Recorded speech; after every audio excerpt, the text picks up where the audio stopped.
Assalamualaikum warahmatullahi wabarakatuh. Waalaikumsalam warahmatullahi wabarakatuh. Bismillahirrahmanirrahim. Alhamdulillahi rabbil alamin.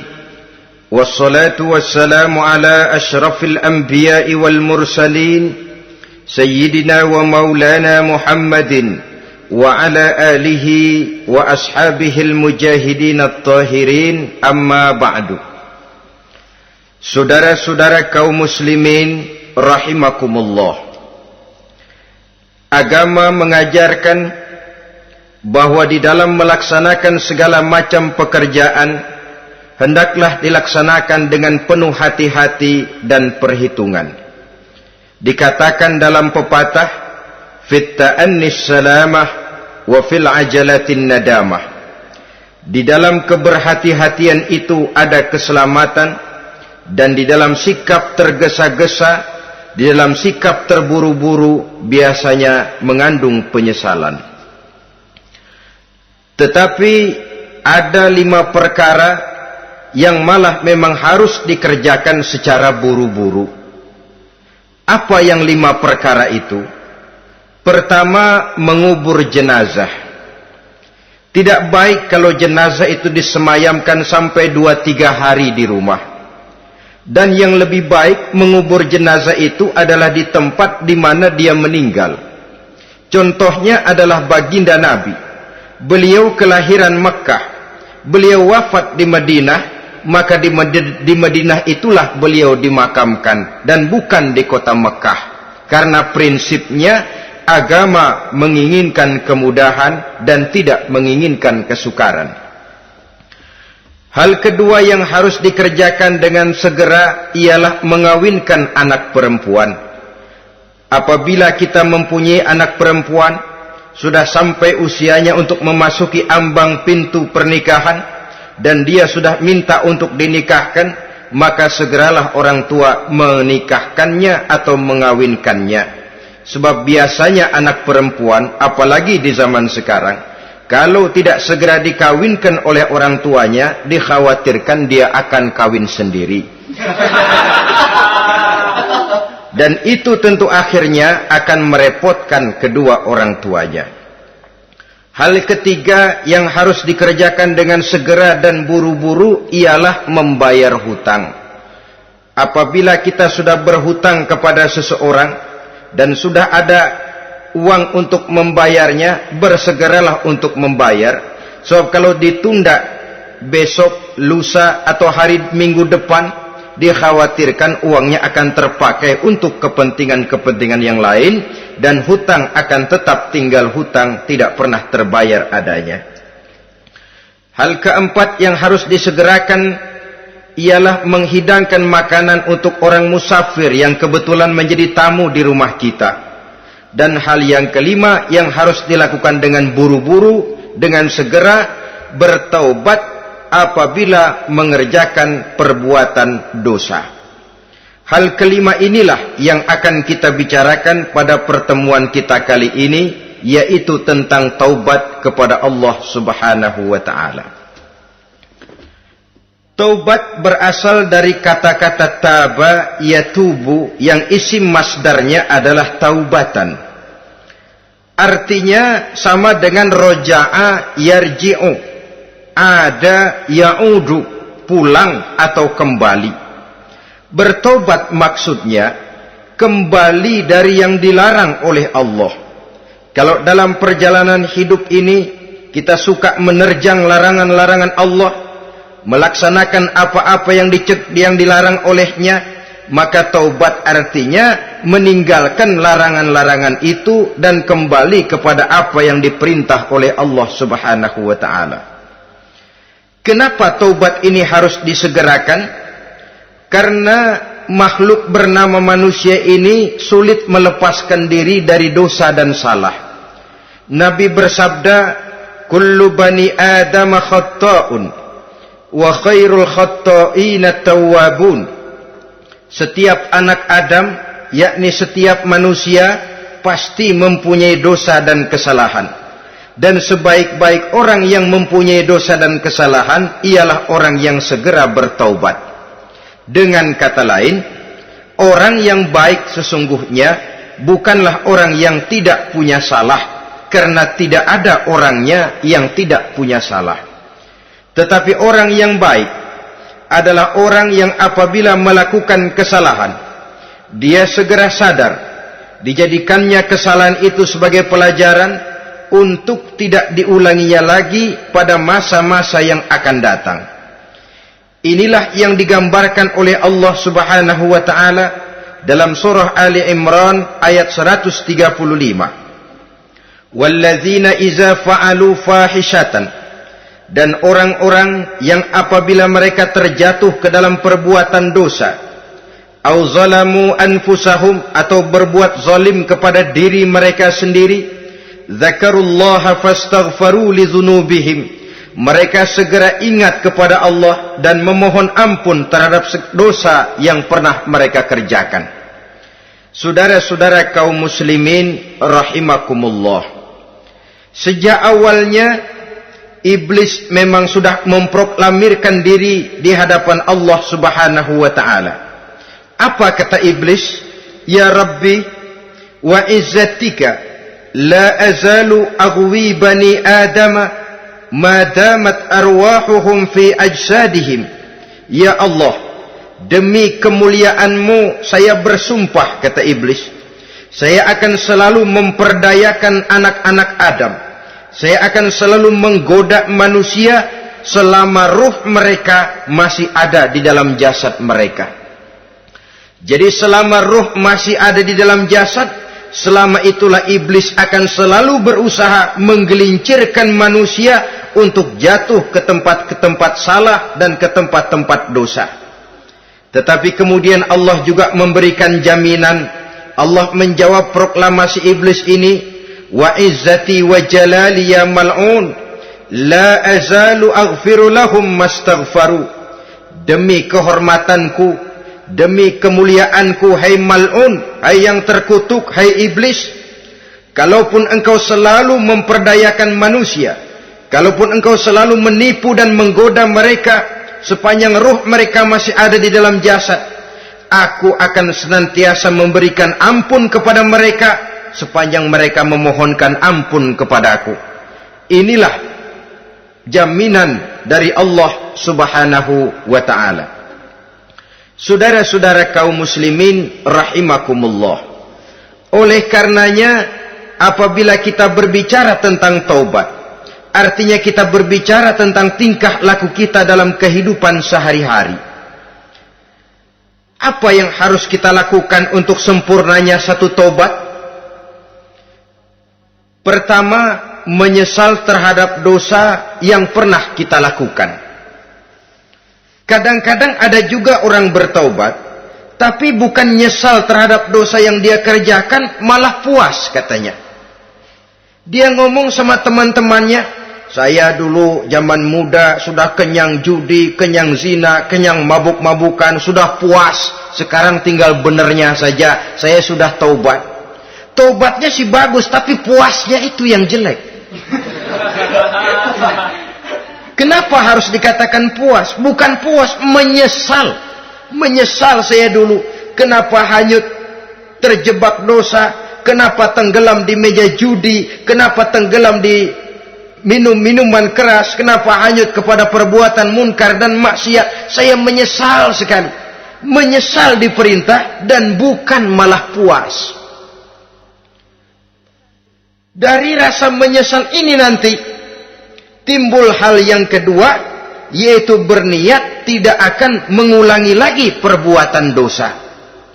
Kalau menyesal tapi masih diulangi lagi, itu belum taubat yang sebenarnya. Saya kapok, menyesal, tidak mau minum minuman keras lagi. Besok tidak ada minuman keras, malah pusing, nyari kesana kemari. Itu belum taubat yang sebenarnya. Jadi setelah menyesal, berniat tidak akan mengulangi lagi perbuatan dosa itu. Kalau menyesal tapi masih diulanginya lagi, itu sama saja dengan main-main. Saudara-saudara kaum muslimin rahimakumullah, Barangkali itu yang orang namakan dengan taubat sambal namanya.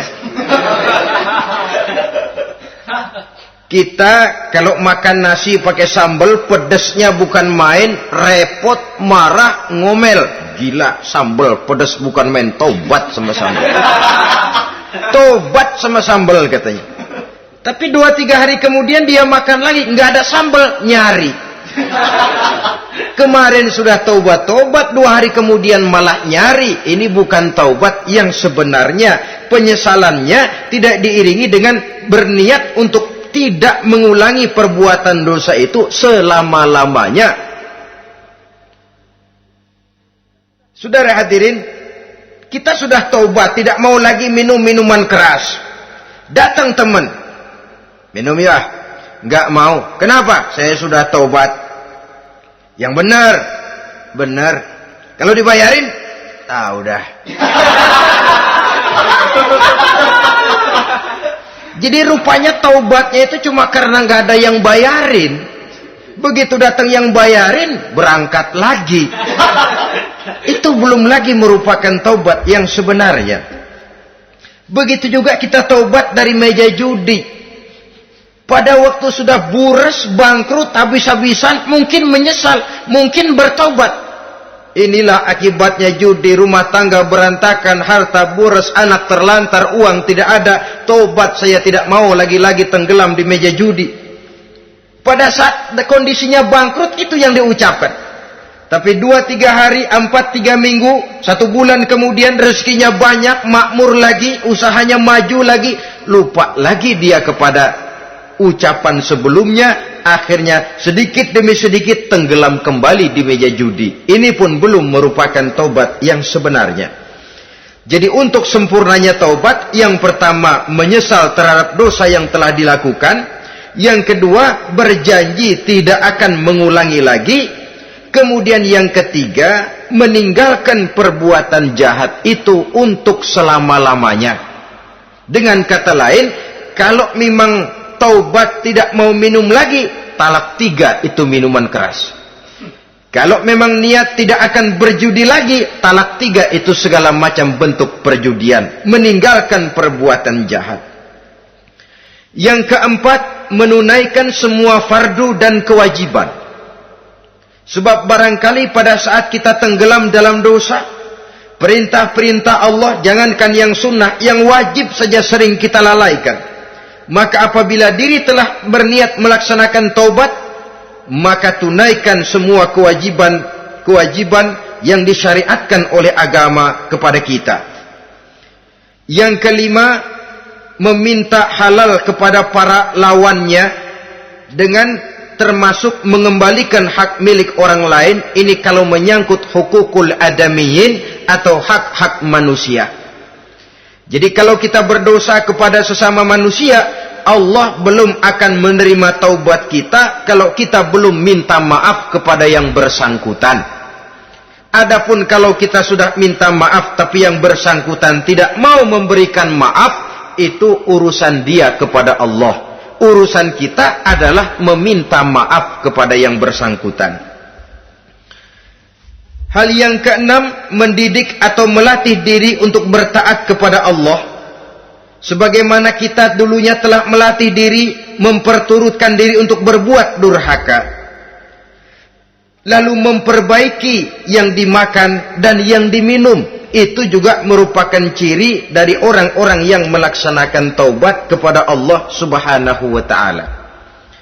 Kemudian apalagi? Memperbanyak istighfar di dalam kehidupan. Disabdakan oleh Nabi, inna likulli da'in dawa'un wa dawa'u zunubi al-istighfar. Sesungguhnya segala macam penyakit tentu ada obatnya, dan obat dari segala macam dosa adalah istighfar. Saudara-saudara kaum muslimin rahimakumullah.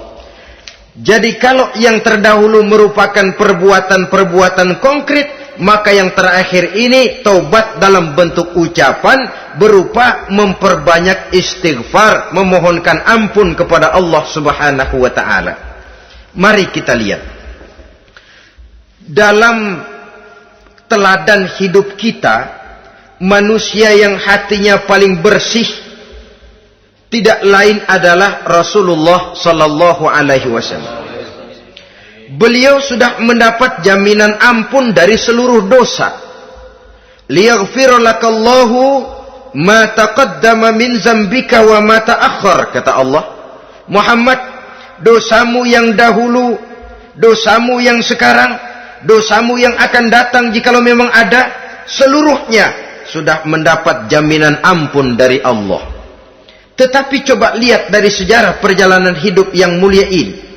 Sungguh pun beliau sudah nyata-nyata mendapat jaminan ampun dari Allah. Beliau mengatakan, ayyuhan nas, tubu ilallah, fa inni atubu fil yaumi mi'ata marrah. Wahai manusia, bertaubatlah kepada Allah, maka sesungguhnya saya, kata beliau, dalam satu hari bertaubat 100 kali kepada Allah. Dalam riwayat yang lain, sab'ina marrah, 70 kali beliau mengucapkan istighfar minimalnya dalam sehari semalam. Orang yang sudah nyata-nyata mendapat jaminan ampun dari Allah ini, satu hari satu malam istighfarnya minimal 70 kali. Apatah lagi kita yang nyata-nyata belum mendapat jaminan ampun dari Allah. Di dalam satu hadis diriwayatkan bahwa iblis laknatullah alaih pernah berkata, ahlaktun nasa bizzunubi wal ma'asi. Aku rusak dan aku hancurkan kehidupan manusia dengan dosa dan dengan segala macam perbuatan maksiat. Iblis menghancurkan manusia dengan menanamkan kegemaran berbuat dosa dan menanamkan kesukaan untuk bergelimang dalam dunia maksiat. Tetapi kemudian iblis mengakui, wa ahlakuni bila ilaha illallah wal istighfar. Tetapi kemudian terbalik, manusia menghancurkan aku dengan kalimat la ilaha illallah dan dengan istighfar, yakni mengucapkan astaghfirullahal azim. Inilah senjata pemungkas menghadapi upaya iblis untuk menghancurkan manusia. Kalau iblis menghancurkan manusia dengan perbuatan dosa, dengan menenggelamkan manusia ke dalam perbuatan-perbuatan maksiat, hendaknya kita sadar. Pada saat kita terdorong untuk melakukan perbuatan dosa, kita lalu sadar, inilah perangkap iblis untuk membinasakan saya. Pada saat kita terjebak ke dalam perbuatan maksiat dan munkarat, ingatlah baik-baik, inilah perangkap iblis untuk merusak dan membinasakan saya. Maka hancurkan perangkap iblis, hancurkan tipu daya dan usaha iblis itu dengan apa? Dengan kalimat la ilaha illallah dan dengan memperbanyak istighfar. Falamma ra'aitu dzalik, ketika aku lihat hal itu, kata iblis, mereka hancurkan kita dengan dosa dan maksiat, dan kita hancurkan mereka dengan la ilaha illallah dan istighfar. Diamkah iblis? Puaskah iblis? Ternyata tidak. Apabila aku lihat usaha manusia itu, ahlaktuhum bil huda, ahlaktuhum bil hawa, wahum yahsabuna annahum muhtadun. Apabila mereka hancurkan aku dengan la ilaha illallah dan istighfar, maka aku kembali menghancurkan mereka dengan mempergunakan hawa nafsu, sehingga mereka menyangka bahwa mereka adalah orang-orang yang mendapat petunjuk. Ditanamkan dalam diri kita perasaan bahwa kitalah orang yang paling benar. Itu pun tipu daya iblis. Maka orang pintar itu baik, tapi merasa pintar itu jelek. Orang benar itu bagus, tapi merasa benar itu tidak baik. Karena biasanya orang kalau sudah merasa benar, lalu cenderung untuk menganggap orang lain tidak benar. Kalau sudah begitu, dia akan mengklaim diri, sayalah orang yang paling benar, yang lain tidak benar semuanya. Itu termasuk perangkap iblis juga. Setelah kita gempur mereka dengan kalimat tahlil dan dengan kalimat istighfar. Saudara-saudara kaum muslimin rahimakumullah, Allah Maha Pengasih dan Maha Penyayang. Ia akan mengampunkan perbuatan yang bersifat salah dari manusia, Hanya manusia saja yang kadang-kadang bodoh, tidak mau mengampuni dan memaafkan dirinya sendiri, dengan membiarkan dirinya terseret berlarut-larut dalam dosa tanpa keinginan untuk bertaubat. Sepanjang nafas belum sampai di tenggorokan, sepanjang matahari masih terbit di sebelah timur dan terbenam di sebelah barat, sepanjang itu Allah masih akan menerima taubat seorang hamba. Innallaha yaqbalu taubatal abdi ma lam yugharghir. Allah akan senantiasa menerima taubat seorang hamba sebelum nafasnya sampai di tenggorokan. Apabila nafas sudah sampai di tenggorokan, maka taubat sudah terlambat adanya. Lalu yang konkret di dalam kehidupan ini, apa ciri-ciri dari orang yang melaksanakan taubat itu? Seorang ahli hikmah berkata, pertama, orang yang taubat itu kelihatan bahwa dalam kehidupan ini dia mampu menjaga lidahnya dari ucapan yang berlebih-lebihan, dari ucapan yang tidak ada manfaatnya, dari ucapan yang mengandung dosa, namimah, mengadu domba, dan ucapan-ucapan yang merugikan orang lain. Orang yang taubat kelihatan dari lidahnya. Ini yang konkret. Yang kedua, orang yang taubat itu cirinya tidak ada lagi rasa dengki di hatinya. Tidak ada keinginan untuk membenci dan memusuhi orang lain. Kenapa? Dia sudah sibuk memikirkan kekurangan dirinya sendiri.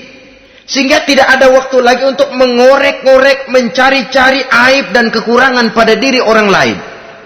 Ini makna ucapan Nabi, tuba liman syaghalahu aibuhu an uyubin nas.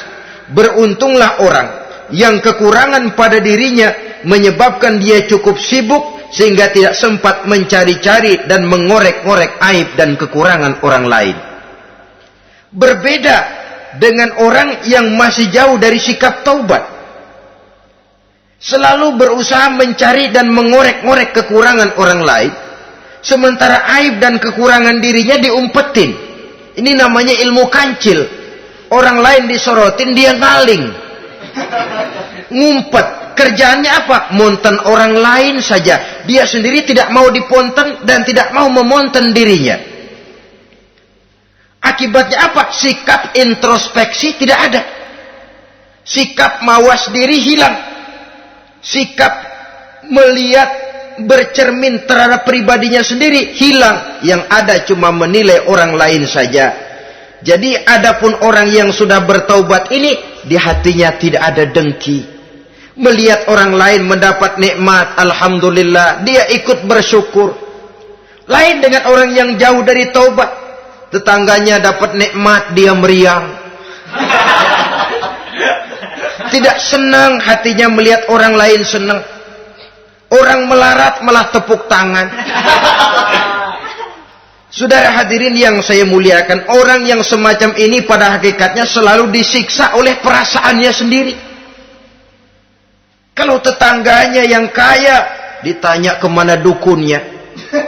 Tapi kalau tetangganya jatuh melarat, dia tepuk tangan, gembira bukan main. Lain dengan orang yang sudah bertobat, hasud itu hilang dari dirinya. So hasud inilah yang akan memakan kebaikan yang kita kerjakan. Kata Nabi, hasud itu bisa memakan kebajikan seperti api memakan kayu bakar. Allahu Akbar. Puasa kita, zakat kita, sholat kita, habis keropos dimakan oleh sifat hasud. Tidak terasa, tapi begitu kita punya sifat dengki kepada orang lain, maka sholat kita dimakan oleh dengki tadi, puasa kita dimakan oleh dengki tadi, segala macam kebaikan yang kita kerjakan dihabis dimakan oleh si dengki tadi, seperti api memakan kayu bakar, cepat sekali. Itulah sebabnya bagaimanapun banyak kebaikan yang sudah kita kerjakan, jangan bangga dan jangan lalai. Sebaliknya, bagaimanapun besar dosa dan kesalahan yang pernah kita lakukan, jangan putus asa dari rahmatnya Allah Subhanahu wa ta'ala. Jadi yang kedua, ciri orang yang bertaubat, di hatinya tidak ada dengki dan tidak ada rasa ingin memusuhi orang lain. Dia berhadapan dengan setiap orang dengan modal husnuzon, baik sangka kepada Allah. Tidak a priori. Kadang-kadang ada orang ketemu saja baru tapi sudah punya rasa jelek. Diperturutkannya su'uzonnya. Yang ketiga, ciri orang bertaubat itu menjauhkan diri dari pergaul dengan orang-orang jahat. Sebab kita tahu bahwa pergaulan sangat besar pengaruhnya dalam ikut membentuk kepribadian manusia. Asyariku wa fi syarri syarrun. Bersekutu dengan kejahatan biasanya ikut jadi jahat. Walaupun secara langsung tidak melakukan kejahatan, tapi sudah termasuk dalam jamaah yang jahat juga namanya. Saudara-saudara kaum muslimin, bukan berarti orang yang taubat lalu tidak mau bergaul itu juga mencerminkan keangkuhan diri. Bergaul dia bergaul, tetapi kepada orang-orang yang jahat ia sekedar menghindarkan diri pergaulannya itu dari kejahatan yang bisa ditimbulkan oleh orang-orang jahat tadi. Ciri yang keempat dari orang yang bertaubat, dia mempersiapkan diri untuk menghadapi mati. Mempersiapkan diri. Sebagaimana kita tahu, kalau kita akan pergi ke luar kota, tentu kita membawa bekal. Makin jauh perjalanan, makin banyak bekal yang harus kita bawa. Hidup ini adalah perjalanan panjang yang kita juga memerlukan bekal dalam kehidupan. Orang yang bertobat, orang yang mempersiapkan diri untuk menghadapi maut dan menghadapi hari-hari sesudah maut itu datang. Menghadapi kehidupan di alam barzakh, menghadapi kehidupan di alam akhirat dan selanjutnya. Dia mempunyai persiapan sehingga kapan maut datang dia sudah punya persiapan lebih dahulu. Saudara, kalau kita siap dipukul orang, pada saat pukulan itu datang rasanya sakitnya agak lebih kurang daripada kita tidak pernah siap untuk dipukul. Walaupun bobot pukulannya sama, tapi kita akan lebih punya daya tahan kalau kita sudah siap. Oleh karena itu, orang yang bertobat, orang yang mempunyai persiapan untuk menghadapi mati. Tidak hanya untuk menghadapi mati, tapi juga menghadapi hidup di seberang kematian nanti. Maka karenanya dia sibuk dengan dunianya, tapi juga dia lebih sibuk dengan akhiratnya. Dia tenggelam dalam berbagai macam kesibukan dunia, lain saat dia memfanakan diri untuk membekali diri menghadapi kehidupan sesudah hidup yang sekarang ini. Ciri-ciri ini tentu akan kelihatan dari gerak hidup seseorang. Saudara-saudara kaum muslimin rahimakumullah. Jadi dengan kata lain, kalau kita kembali kepada surah Ali Imran ayat 135 tadi, apabila dalam kehidupan terjebak kita kepada perbuatan dosa atau zalim kepada diri sendiri, zakarullah, segeralah mengingat Allah, fastaghfaru li dzunubihim, dan segera memperbanyak istighfar, memohon ampun kepada Allah Subhanahu wa taala, sebab dosa dalam Islam hanya bisa ditebus dengan taubat. Bukan dengan uang, bukan dengan beras, bukan juga dengan piagam. Dosa dalam Islam hanya bisa ditebus dengan melaksanakan taubat kepada Allah. Dan untuk bertaubat tidak usah ngulur waktu. Besok saja, bulan depan saja, tahun depan saja, nanti saja kalau sudah agak sedikit tua. Ibarat diri kita ini kaca, kata Imam Ghazali, maka dosa adalah debu. Apabila kaca kena debu, sedikit nempel debu, lalu dilap, sedikit nempel debu, terus dilap lagi, insya Allah kaca akan tetap bersih. Tapi kalau kita menunggu debu sampai banyak, apalagi sampai berurat, berkarat, nanti akan sulit membersihkannya. Demikian hati manusia itu. Kalau sudah dihinggapi oleh dosa, ditumpuknya lagi, berkarat dosa dalam hati, biasanya berat untuk melaksanakan taubat. untuk lebih meningkatkan pengertian kita tentang ciri dari orang-orang yang bertaubat, mari kita ikuti sebuah dialog yang pernah terjadi antara Rasul dengan para sahabat. Satu hari ketika sedang berkumpul dengan para sahabat, baginda Rasul bertanya, "Atadruna manit taib?" Saudara-saudara, tahu enggak saudara-saudara, siapa sebenarnya orang-orang yang bertaubat itu? Macam-macamlah jawaban para sahabat, tapi yang jelas akhirnya mereka berkata, Allahu wa rasuluhu a'lam. Allah dan Rasulnya yang lebih tahu siapa sebenarnya orang yang bertaubat itu. Atas jawaban ini, baginda Rasul lalu menegaskan, pertama, man taba wa lam yata'allamil ilma falaysa bitaibin. Siapa orang yang mengaku bertaubat kepada Allah, lalu dia tidak mau mencari ilmu, tidak mau belajar, falaysa bitaibin, maka dia belum termasuk orang yang bertaubat. Jadi di sini jelas bahwa bukan hanya dari dosa kita bertaubat, juga bertaubat dari kebodohan. Dalam arti tidak membiarkan diri kita bodoh terus menerus. Dengan bahasa anak sekarang, bodoh tapi betah.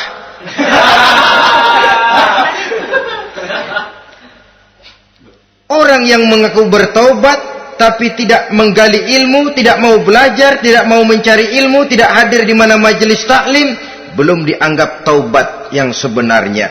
Jadi grafik orang yang taubat itu kelihatan dari kesungguhannya mencari ilmu, menghadiri majelis taklim, menghadiri kuliah-kuliah, ceramah-ceramah dan diskusi-diskusi keagamaan. Rakus dia dengan ilmu pengetahuan agama, sehingga dengan ilmunya taubatnya semakin mantap. Ini ciri yang pertama. Lalu beliau bersabda lagi, wa man taba walam yazdad fil ibadati falaysa bitaibin. Barang siapa yang mengaku bertaubat tapi ibadahnya tidak tambah-tambah, maka dia belum termasuk orang yang taubat. Orang yang bertaubat ada grafik peningkatan ibadahnya. Jadi kalau mulutnya taubat, minta ampun, tapi ibadahnya gitu-gitu aja, belum merupakan taubat yang sebenarnya. Jadi pada saat dia melaksanakan taubat, memproklamirkan diri untuk kembali ke jalan Allah, nilai ibadahnya meningkat.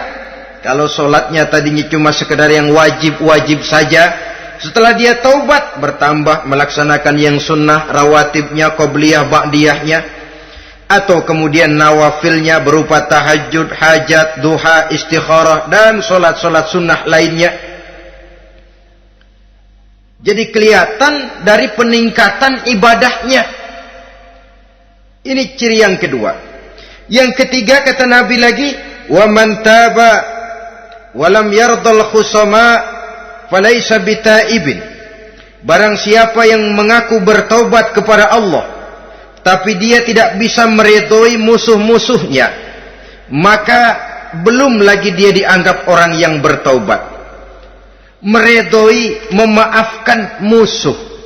Saudara, memberi maaf itu lebih sulit daripada minta maaf. Tapi memberi maaf lebih mulia daripada minta maaf. Minta maaf gampang, memberi maaf yang sulit. Karena itu orang yang memberi maaf menunjukkan jiwa yang lebih luhur daripada orang yang minta maaf. Sebab apa? Posisi orang yang memberi maaf kan posisi orang yang menang. Biasanya dalam posisi menang orang gampang congkak dan sombong. Orang datang minta maaf kepada kita, lalu timbul keseganan. Iya, minta maaf sih gampang. Memberi maaf itu yang sulit, tapi itu yang sangat dianjurkan. Dan itu merupakan ciri dari orang-orang yang bertaubat. Lalu apalagi?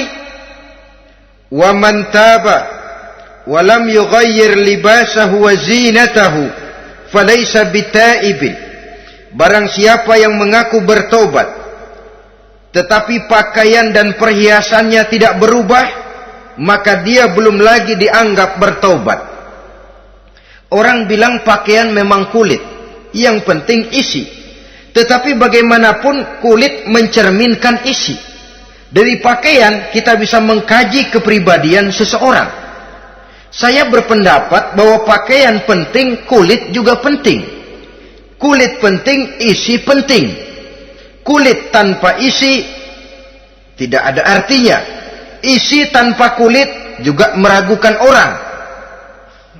Wah, yang penting kan isinya, kulitnya gimana saja. Saya mau tanya, saudara dapat duren di jalanan, isi aja nggak ada kulitnya. Kira-kira dimakan nggak duren itu? Paling kurang akan menimbulkan keraguan. Jangan-jangan sudah dicampur racun ini. Jadi dengan demikian orang yang bertaubat ini kelihatan dari cara berpakaian, cara berhias diri, tidak over. Dia kembali kepada fungsi berpakaian. Dalam Islam kan sesungguhnya fungsi pakaian itu yang paling utama. Pertama, nutup aurat. Itu ukurannya. Yang kedua, pantas. Yang ketiga, baru soal mode. Di zaman kita sekarang terbalik. Mode nomor 1. Pantas belakangan, nutup aurat apa tidak nomor 16.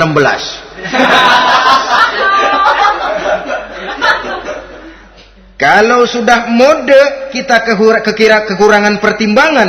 Ini buat saya pantas apa tidak, ini menutup aurat apa tidak.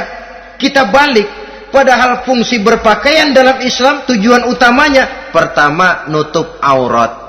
Biar modenya mutaakhir, ciptaan Pierre Cardin sekalipun, kalau memang tidak nutup aurat, ya hukumnya masih belum berpakaian.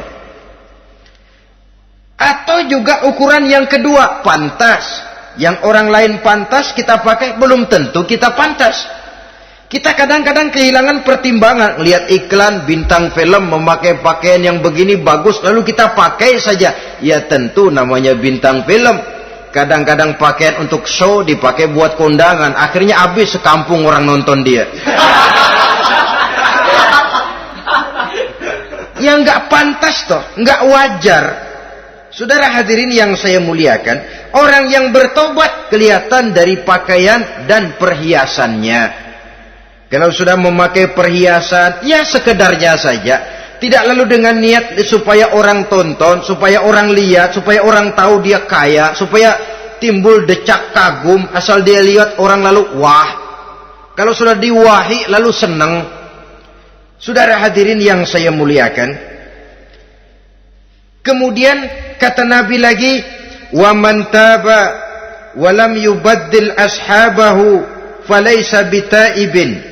Siapa yang mengaku bertaubat tapi pergaulannya dari itu ke itu saja, seperti itu juga, tidak mengalami perubahan, maka dia belum lagi dianggap bertaubat. Kalau taubat kita dari judi, jangan bergaul lagi dengan penjudi. Dalam arti, jangan berkumpul di majelis judi. Ah, saya sih udah taubat nggak main judi, tapi ngumpulnya di situ terus. Ya bagaimana? Pada akhirnya toh akan terseret juga.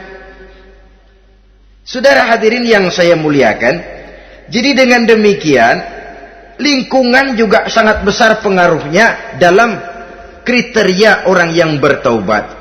Selanjutnya Nabi bersabda, "Wa man taba wa lam yughayyir khuluquhu falaysa bitaibin." Siapa yang mengaku bertaubat tapi akhlaknya, budi pekertinya tidak mengalami perubahan, maka orang itu pun belum dianggap bertaubat. Ini juga konkret. Orang yang bertaubat kelihatan dari akhlaknya. Kalau kemarin sama orang tua songong, kurang ajar, nyelongcong, maka setelah taubat dia berakhlak kepada orang tua. Kalau kemarin kepada anak muda menindas, tidak senang kepada anak muda yang maju, setelah dia taubat, dia bisa menyayangi kepada anak-anak muda. Akhlak ini lain dengan adat, istiadat. Adat biasanya hanya memandang yang lahir, sedangkan akhlak zahir batin dipandang. Contoh, seorang anak muda kalau lewat di depan orang tua membungkukkan badan, menurut adat dia sudah sopan.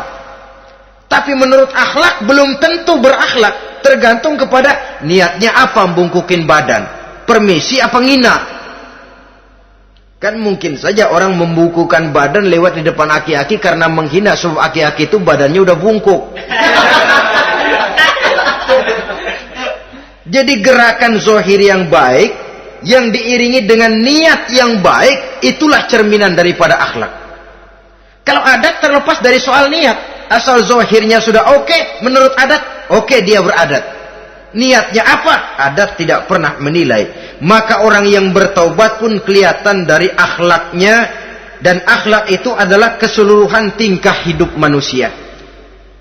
Cara berjalan ada akhlak. Cara makan ada akhlak. Cara duduk ada akhlak. Cara tidur ada akhlak. Sehingga pantas ketika Siti Aisyah ditanya, Aisyah, Rasulullah itu akhlaknya apa sih? Beliau menjawab, karena Rasulullah khuluquhul Quran. Rasulullah itu akhlaknya Quran. Sehingga di kalangan ilmuwan lalu ada ungkapan bahwa Nabi Muhammad adalah Quran berjalan. Maksudnya seluruh konsepsi Quran sudah diterjemahkan dalam kehidupan Nabi. Maka tidak heran kalau Islam mengatur kehidupan manusia sejak yang sekecil-kecilnya sampai yang sebesar-besarnya. Cara berpakaian ada akhlaknya, kan begitu toh dalam Islam. Saudara diri di depan kaca, ngaca, ada akhlaknya, ada bacaannya. Allahumma kama hassanta khalqi fahassin khuluqi. Sampai saudara masuk ke dalam WC sekalipun ada akhlaknya. Karena akhlak adalah keseluruhan gerak hidup manusia. Orang yang bertobat kelihatan dari perubahan akhlaknya. Kemudian beliau bersabda, "Wa man taba wa lam yatwi firashahu wa bisatahu falaysa bitaibin." Siapa orang yang mengaku bertaubat tetapi dia tidak menggulung tempat tidur dan spraynya, maka dia belum dianggap bertaubat. Ini bahasa kinayah. Menggulung spray, melipat tempat tidur artinya lebih banyak ibadahnya daripada tidurnya. Kalau ngaku taubat tapi sehari 24 jam, 22 jam tidur, cuma 2 jam ibadah, ya belum mencapai kriteria itu. Dengan kata lain, orang apabila sudah memproklamirkan diri untuk taubat, menyingsingkan lengan baju, melipat spray, menggulung tempat tidur. Bukan berarti dia tidak tidur-tidur, tetapi bersiap diri untuk melaksanakan ibadah yang pada saat dia terjebak dalam dosa, sudah banyak ibadah yang ditinggalkannya. Saudara-saudara kaum muslimin rahimakumullah. Kemudian beliau bersabda pula, "Wa man taba wa lam yatasaddaq falaysa bitaibin."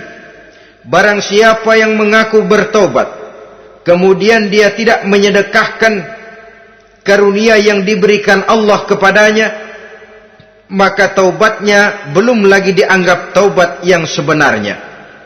Faman istabana minal abdi hazihil khisal fahuwa taibun haqqa. Apabila nyata tanda-tanda ini pada diri seorang hamba, maka barulah taubatnya dinamakan taubat yang sebenarnya. Jadi untuk taubat itu ada 2 jalan yang bisa kita tempuh. Pertama, taubat dengan lisan. Taubat dengan ucapan. Dalam artian apa? Memperbanyak istighfar. Istighfar yang mana? Yang mana yang mungkin saja. Kalau waktunya sempit ya istighfar yang pendek-pendek. Astaghfirullah, astaghfirullah, astaghfirullah.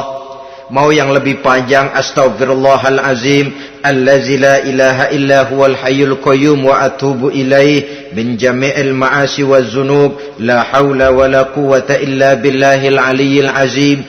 Ada waktu yang lebih panjang lagi membaca sayyidul istighfar.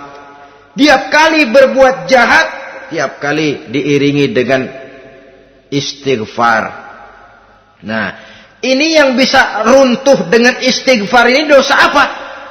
Dosa yang ringan, dosa yang biasanya dilakukan oleh panca indera kita. Mata ini dosa mata, insya Allah bisa runtuh dengan istighfar. Ngelihat yang haram, cepat nunduk, astagfirullah. Habis nunduk, jangan ngeliatin lagi.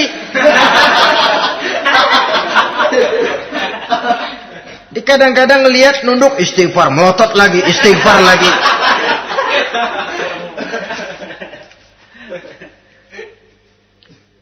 Saudara hadirin yang saya muliakan, kata Imam Ali, nazratul ula laka wasaniyatu alaika. Ini dalam menjaga mata. Pandangan pertama rezekimu kelihatan, namanya kelihatan kan rezeki. Pandangan pertama rezekimu, ulangannya dosamu. Ulangannya ini yang bisa membawa dosa. Dosa karena lidah, mengucapkan kata-kata yang menyakitkan orang. Dengan istighfar, insya Allah runtuh. Adapun dosa-dosa besar lainnya, tentu harus dengan perbuatan. Tidak cukup dengan sekedar istighfar saja. Perbuatannya apa? Itulah seperti yang sudah saya sampaikan pada ciri-ciri orang yang bertaubat tadi. Oleh karenanya, beruntunglah kita masih diberikan umur oleh Allah. Sehingga segala dosa dan kesalahan yang kita lakukan, kita masih punya kesempatan untuk mengadakan pemutihan, bertaubat kepada Allah. Nah, apa kemudahan yang diberikan Allah kepada orang yang melazimkan istighfar di dalam hidupnya? Pertama, kata Nabi, man lazimal istighfar, siapa orang yang melazimkan, membiasakan diri istighfar, diberikan keistimewaan oleh Allah. Pertama, ja'alallahu lahu min kulli dhiqin makhraja. Allah akan memberikan jalan keluar untuknya dari segala macam kesulitan. Hidup ini kan problem. Makin tinggi status sosial, makin banyak urusan. Urusan akan selesai apabila hidup di dunia selesai. Kita menyangka orang lain lebih enak dari kita, padahal tiap orang punya urusan. Yang namanya enak barangkali persis seperti pelangi biang lala itu. Tidak pernah di atas kepala kita, di atas kepala orang lain saja. Begitu kita memandang keenakan dalam hidup ini. Petani bilang pedagang enak, pedagang bilang petani enak. Tapi begitulah keenakan itu. Orang yang melazimkan istighfar, dia akan diberikan jalan keluar dari segala macam kesulitan. Menurut perhitungan otak, didlek, buntu, tidak sanggup lagi, entah bisa terwujud dan terlaksana. Allah memberikan jalan keluar dari segala kesulitan. Saudara, kalau Allah sudah memberikan jalan keluar dari kesulitan, siapa lagi yang bisa bikin sulit kita? Kalau Allah yang memberikan jalan keluar, everything is running well katanya. Semua urusan bisa jalan dengan lancar. Tapi tanpa istighfar, jauh kita dari Allah. Jalan yang sudah lapang pun bisa jadi sempit. Urusan yang sudah nyata akan selesai pun bisa jadi injelimet. Dan jalan yang tadinya tidak berliku-liku pun bisa berliku-liku. Ini faktor yang di luar perhitungan matematis. Kita tidak mampu, Allah maha mampu. Menurut akal kita tidak mungkin. Kalau Allah mau, tidak ada yang tidak mungkin. Saudara-saudara, ini fasilitas pertama. Orang yang gemar istighfar diberikan jalan keluar dari segala macam kesulitan. Yang kedua, wa min kulli hammin faraja, diberikan kegembiraan dari setiap kesusahan yang dihadapinya.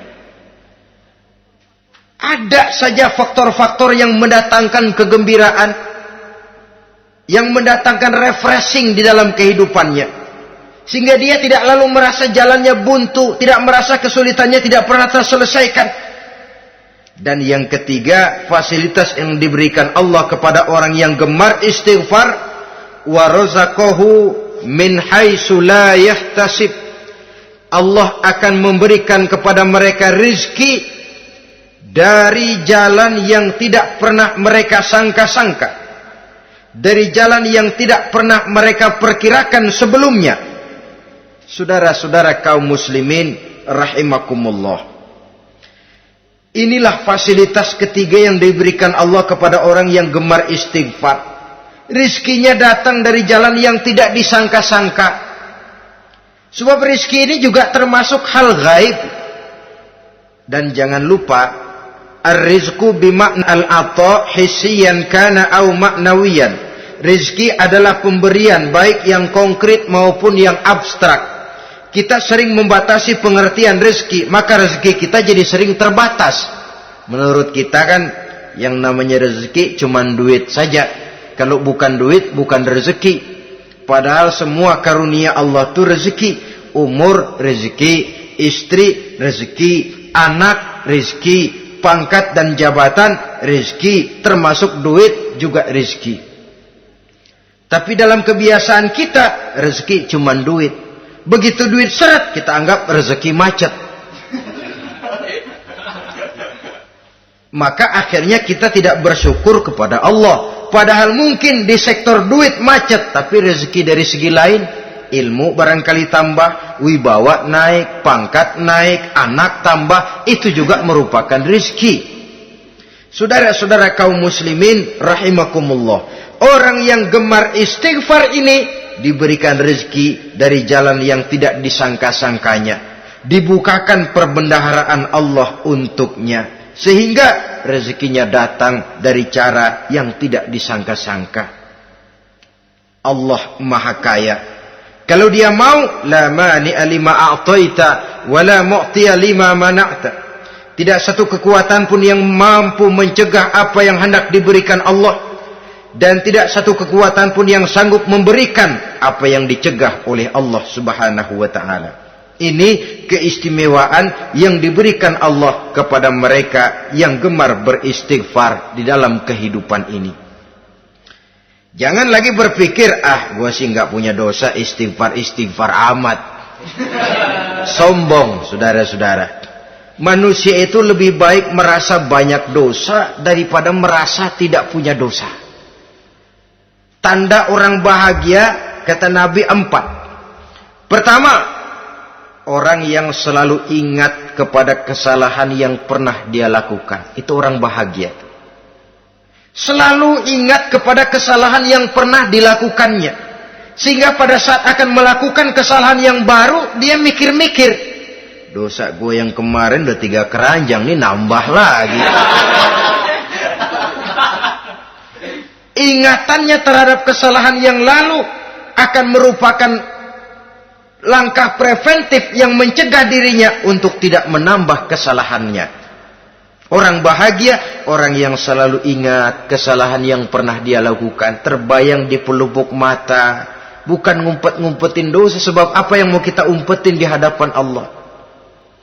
Yang kedua, tanda orang bahagia itu orang yang selalu melupakan kebaikannya.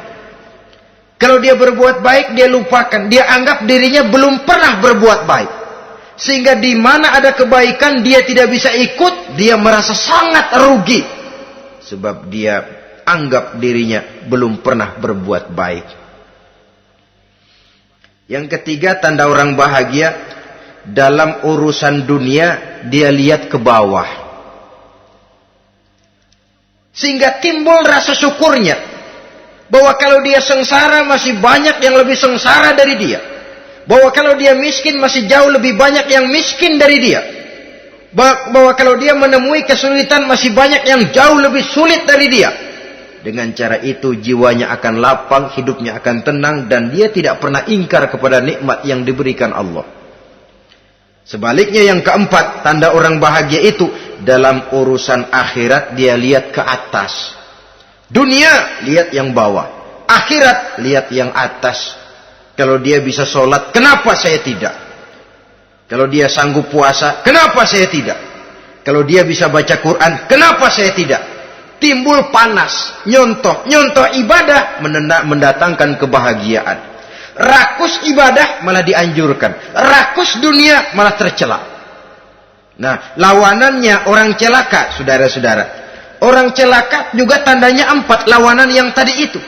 Pertama, orang yang selalu melupakan kesalahannya. Kalau berbuat dosa lupa, sok bersih. Alah, dosa gue mah dikit. Saudara hadirin yang saya muliakan, orang yang selalu melupakan kesalahan, menganggap dirinya bersih, akhirnya kalau ingin berbuat dosa nggak mikir-mikir. Tidak ada lagi yang ditimbang-timbang. Selanjutnya, yang kedua, orang celaka itu orang yang selalu mengingat kebaikannya. Akhirnya apa? Timbul sifat nepuk dada, membanggakan jasa. Lahirlah pahlawan-pahlawan kesiangan. Selalu membanggakan diri, nepuk dada. Kalau enggak saya, kalau enggak saya. Itu masjid, kalau enggak saya. Itu pesantren, kalau enggak saya. Itu umat, kalau enggak saya. Kalau enggak saya. Memangnya kalau enggak sampean kenapa? Orang yang celaka adalah orang yang selalu menghitung-hitung kebaikan yang pernah dikerjakannya. Keikhlasannya kurang, makin dia hitung, makin kurang nilai pahalanya itu. Makanya kalau berbuat baik, ya anggap saja buang sampah, gak usah ditengok-tengok, gak usah diingat-ingat, dan gak usah mengharap orang yang kita tempat berbuat baik akan membalas kebaikan. Saudara hadirin yang saya muliakan, yang ketiga, tanda orang celaka dalam urusan dunia, ngelihatnya ke atas. Panasnya timbul, syirik dan dengkinya naik, rakusnya jadi.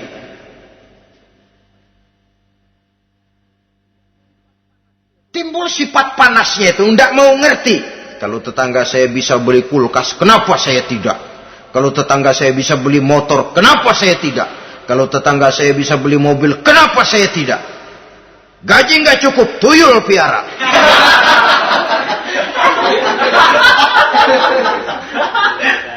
Orang itu kalau sudah didorong oleh rakus kan bisa jadi menghalalkan segala macam cara untuk mencapai tujuan. Dibakar oleh sifat tamak dan rakus bin serakah. Nah, kalau sudah didorong oleh rasa rakus, yang segera tersingkir pertama rasa malu. Orang kalau sudah rakus nggak ada malunya, rasa malunya hilang.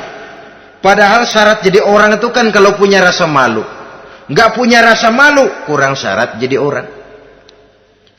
Akan bagaimana jadinya masyarakat, bahkan bangsa dan negara, kalau rakyatnya sudah tidak punya rasa malu. Yang kedua, rasa takut hilang, terutama takut kepada Allah. Sirna sama sekali. Sudah tujuan menghalalkan cara. Yang keempat, tanda orang celaka dalam urusan akhirat, lihatnya malah ke bawah. Kenapa kamu enggak sholat? Itu bapak anu yang tuaan, enggak, saya enggak lagi. Kenapa ngelihatnya mesti kepada yang begitu? Sehingga lalu tidak ada gairah untuk mencontoh. Saudara-saudara kaum muslimin rahimakumullah, walaupun serba singkat oleh karena terbatasnya ruang pembicaraan ini, mudah-mudahan bisa memberikan gambaran sepintas tentang ciri-ciri orang yang bertaubat. Dengan harapan, marilah kita menjadi orang yang bertaubat sebenarnya, dengan ciri menyesal terhadap dosa yang pernah kita lakukan, meninggalkan perbuatan jahat, dan berjanji tidak akan mengulangi lagi perbuatan jahat itu. Kalau dia menyangkut hak-hak manusia, maka hak itu harus kita kembalikan, dan kepada yang bersangkutan kita harus meminta maaf. Apabila ditambah dengan kegiatan lisan, memperbanyak istighfar dalam kesempatan yang mungkin di sepanjang perjalanan hidup ini. Ini sajalah yang kita bicarakan pada pertemuan kali ini. Terima kasih atas segala perhatian. Mohon maaf atas segala kekurangan. Usikum wa nafsi bitaqwallah. Wassalamualaikum warahmatullahi wabarakatuh. Waalaikumsalam warahmatullahi wabarakatuh.